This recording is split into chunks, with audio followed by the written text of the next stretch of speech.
So Paul George, playoff PG-13, whatever you want to call him, PGA now.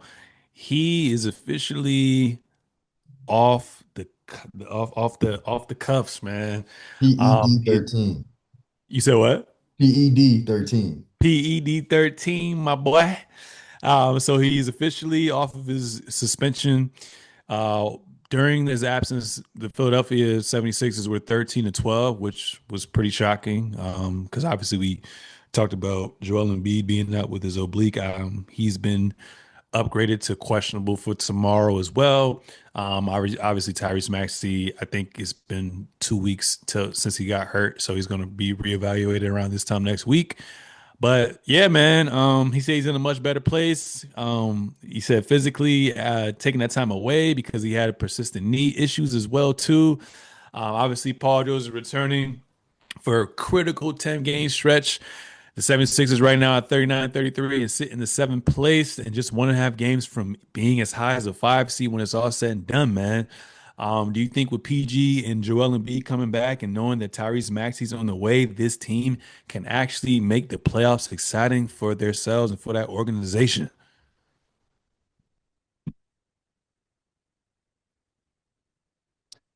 I don't know, man. This Sixer team is just one. They're just so damn injured. Like you're already when you're starting off with Joel Embiid and Paul George, and then he has a suspension. You're already a super injured team, and then now Maxey, your only durable guy, he's out for a minute too with the hand thing. So.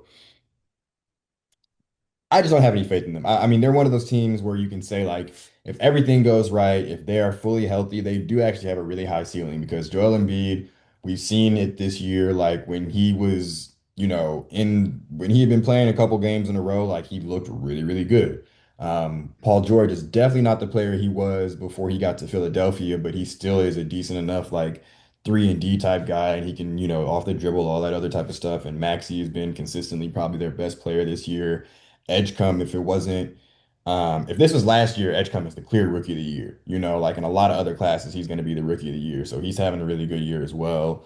Um, so it's not like they have a bad team overall. I just don't, Trust their health. I don't trust their health, and I still just don't trust them together.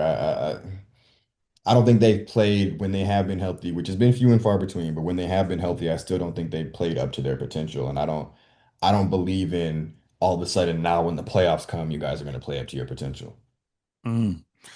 Yeah, man, it's gonna be pretty interesting. I didn't even realize they were still winning, which has been a positive for them as well too. Right now, Atlanta is number six and Toronto's five. Um, I think with Embiid and Paul George coming back with what they already have, I think they can get to that 5, 6 seed. But your sweet spot is probably trying to go for that fifth seed so you can go up and match up against Cleveland. Obviously Cleveland is the better team, but getting especially like once Joel Embiid went out with that oblique injury, before that he looked pretty solid with with everything that's going on. I mean, you and I went to one of those games and we saw Maxey. Obviously, he didn't shoot the best, but he's been having a record year. And I know PG is at this point right now where he is okay with being the third option with that depth that they have, a championship level coach. I think they can at least put scare into a team and potentially take a team 7 games. So for the sake of the Eastern Conference, I want them to be fully healthy. I want them to be in the playoffs as well too, because the East has been pretty weak these past couple years. So I just like to see some star power, but I definitely want to see them in the playoffs. Because is this PG's first or second year? I don't even remember anymore. His first year to Philadelphia. Second year. He was injured Dude, most of last year. yeah, I don't even. Oh yeah, because he got injured in the preseason. Yeah, Mhm. that's crazy. It's been 2 years already. That's wild. Ain't damn. Yeah, man. So yeah, I want to see it all come together finally. So it looks like we're gonna get that. So yeah, we'll see. But I think it's a first round exit. But I think just from an excitement standpoint, in a competitive standpoint, they can give a team a run for their money, especially with Cleveland. Obviously, Cleveland's been pretty solid this year, but they still haven't proven. Like no one outside the Knicks and Boston, to be honest with you, has proven anything these past couple years. So anything can happen, but yeah, I just want to see that big three healthy, man.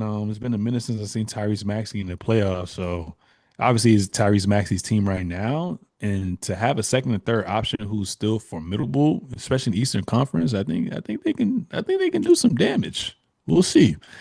But like you said, it's really kind of hard to bet on health, and like you said a couple episodes ago, they just suck at getting talent and keeping them healthy.